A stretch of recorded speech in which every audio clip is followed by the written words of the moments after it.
momento de hablar sobre la participación electoral y representación en el Congreso de las Comunidades Indígenas y Nativas. Nos acompaña Alicia del Águila, doctora en Ciencias Sociales, y por supuesto le damos la bienvenida esta mañana. ¿Qué tal? Gracias por la invitación. A usted, muchísimas gracias por acompañarnos. Muchos temas están en espera, por supuesto, para ser debatidos en nuestro Parlamento junto a las propuestas que ha presentado el Ejecutivo.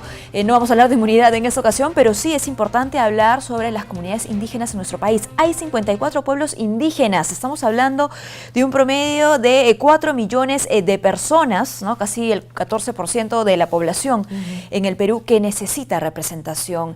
¿Qué es lo que tienen a su disposición en la actualidad para verse representados y qué es lo que necesitarían? A nivel de las elecciones que todos como ciudadanos participamos, digo porque hay otras esferas de participación indígenas, ¿no es cierto? A ese nivel lo que hay en el Perú es lo que se llamó originalmente la cuota nativa, después pasó a ser cuota indígena, y que en realidad, claro, el problema es que es una salida un poco sui generis, porque probablemente debe ser el único país que tiene una cuota indígena. Lo que normalmente funciona para temas, digamos, de diferencias étnicas, de sociedades multiculturales o incluso interculturales, es la reserva de escaños. Entonces, era la cuota, efectivamente, si bien ha habido progresos, y más bien, como señalan algunos autores, eso depende también de la capacidad de aprovechamiento del movimiento indígena en cada provincia, en cada distrito. En general ha presentado problemas, digamos, se ha hecho un esfuerzo, ha habido una ampliación del espacio donde se ha aplicado la cuota, pero también ha habido, por supuesto, el sacarle la vuelta, ¿no es cierto?, a la ley, y la cuota es más fácil de sacarle la vuelta que una reserva de escaños, ¿no? Que es la propuesta que se ha planteado por primera vez, creo yo, en esta reforma política. Es que las cuotas, lamentablemente, si bien son positivas, no son las soluciones últimas, ¿no?, para efectivamente lograr la representación. Hay que generar condiciones. Ahora, yendo a lo que usted propone, lo que usted menciona, el escaño reservado, esto va en la misma línea de lo que propone el Ejecutivo. Sí, como señalé, creo que es un avance importante el hecho de que se haya incluido en este paquete de reformas políticas el tema de la reserva de escaños. Creo que la reserva de escaños debiera ser contemplado, me parece que esa es la idea, no solamente a nivel nacional, el Congreso, sino también ahí donde actualmente se aplica en las provincias, en las regiones donde actualmente se aplica.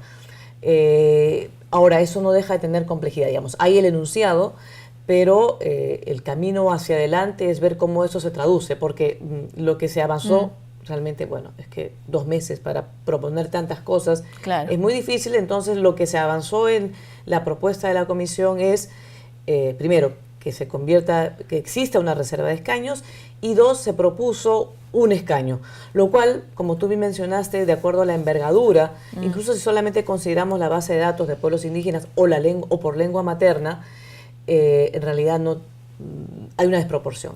Entonces eso hay que ajustarlo. No termina de ser representativo al 100%. Hay que ajustarlo porque incluso se habla de 2 escaños para ciudadanos en el extranjero. Así es, y uno para pueblos indígenas.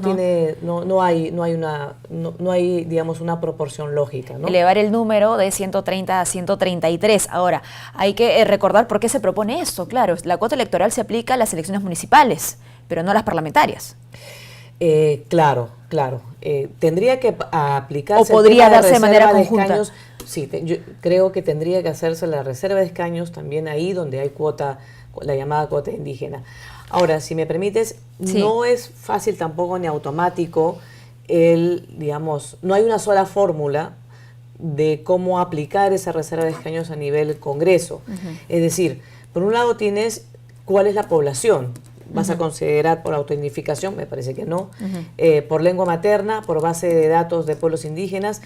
Creo que la fórmula va más bien por lo último, pero aún así, aunque solo se considera la base de datos de pueblos indígenas, igual el único escaño es muy poco. Segundo, ¿cómo haces para votar? En Colombia, esos 2 escaños, 2 y 1 diputados senadores, todos pueden votar tanto por las nacionales como para esa reserva especial. Nadie tiene, digamos, no es que unos tengan doble voto y otros tengan un voto, porque eso sería probablemente inconstitucional. ¿Cuál es la fórmula? Hay fórmula en Colombia, hay una fórmula distinta en México. Creo que la de Nueva Zelanda es una fórmula interesante porque tienes el padrón electoral nacional y el padrón electoral maorí, que es este grupo, digamos, más importante en Nueva Zelanda. Bueno, ¿y cómo hacen? Cada individuo decide en cuál se inscribe. Entonces, de acuerdo a la proporción de inscritos en el padrón maorí, es que se establece el número de escaños para la siguiente elección. Esa podría ser una fórmula. A su consideración podría ser una fórmula que no está igual pensada en la propuesta del Ejecutivo, como decía usted, por la premura del tiempo, de repente solamente está la idea con... Alcanzó a eso, y realmente lo que pasa es que el cómo se traduce eso son muchas preguntas, ¿no? Muchas preguntas y no es fácil. Yo sí creo que es importante ese paso de haber incorporado la idea, pero como bien señalas en el comienzo, no tiene sentido esa desproporción. Bueno, la cuota electoral, tener uno más escaños para la población indígena peruana, nos habla pues de generar las condiciones, ¿no? Pero por otro lado hay que promover la participación política. ¿Esto está contemplado? ¿Tendría que contemplarse también de manera paralela en un proyecto de ley? Bueno, en realidad acá hay un problema que no ha sido abordado, es decir, nuevamente, 2 meses y poco más difícil abordar todos los problemas, pero yo creo que hay un tema pendiente y es la reforma que se hizo en el año 2017, que cerró el derecho a participar a nivel local a las organizaciones políticas de alcance local. Locales, las OPL. Tenemos una situación un poco complicada, especialmente para las organizaciones indígenas, para los pueblos indígenas, y es que tienen que forzadamente sumarse a un partido que no les representa, ni lingüística ni culturalmente.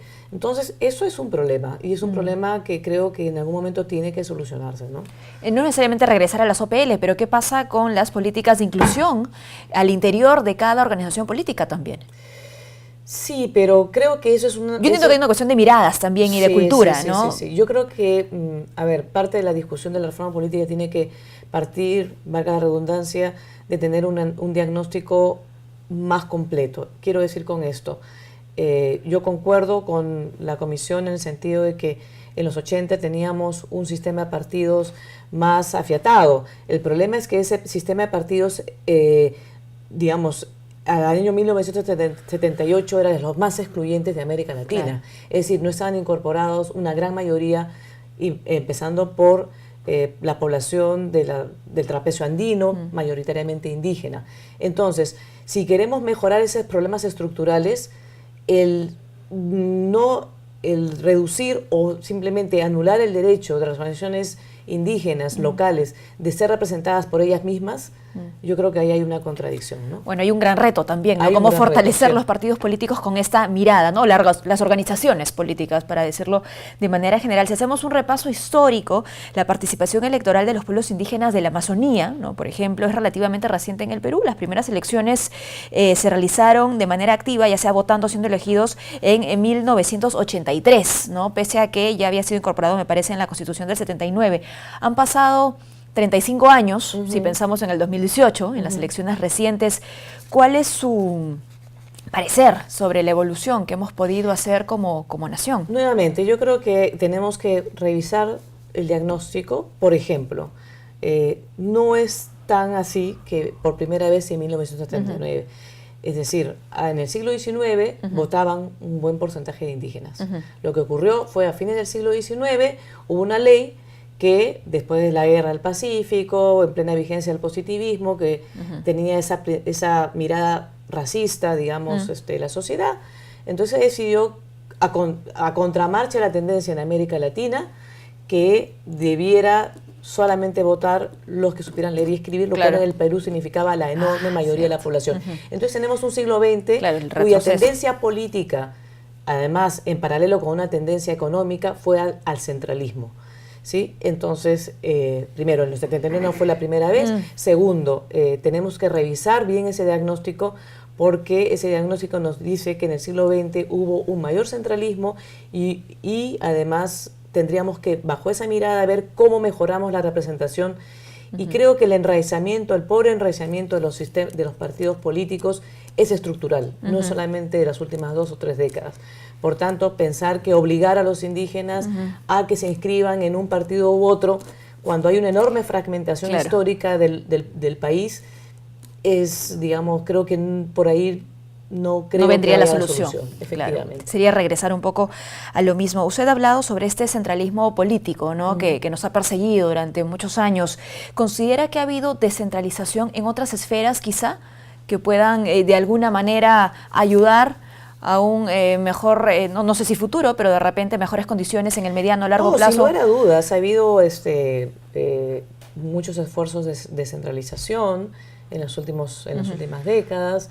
Sin lugar a dudas, el 79 fue efectivamente un momento importante porque significó la incorporación no solamente de la población analfabeta, sino al cerrarse, digamos, ese círculo, una inmensa proporción de la población rural que simplemente no votaba, aunque fuera medianamente alfabeta o alfabeta. A tal punto que a los 15 años o 12 años, en departamentos como Apurímac se incrementó en más del 300% de la población electoral. Esto obviamente ha desdibujado totalmente a los partidos políticos que existían hace entonces. Entonces tenemos un importante reto. Con esto quiero decir, ha habido un importante avance en descentralización, ha habido una transformación significativa en cuanto a lo que es el perfil de las y los ciudadanos, y ese es un reto interesante.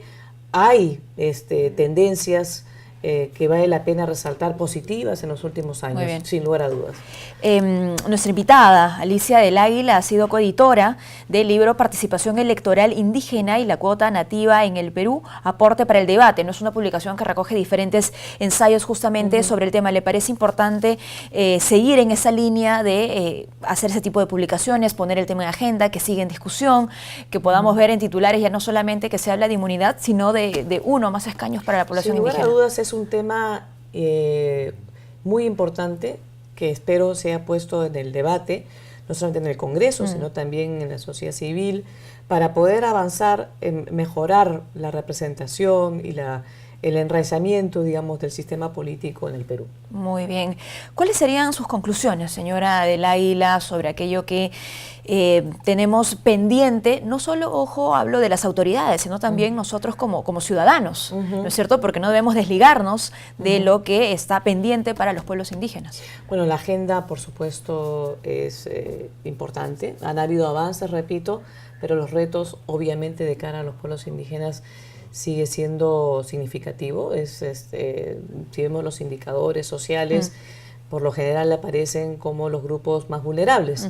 Entonces, tomando en cuenta esos avances, creo que hay que ser conscientes. Estamos cerca de los 10 años de Bagua, ¿no es cierto?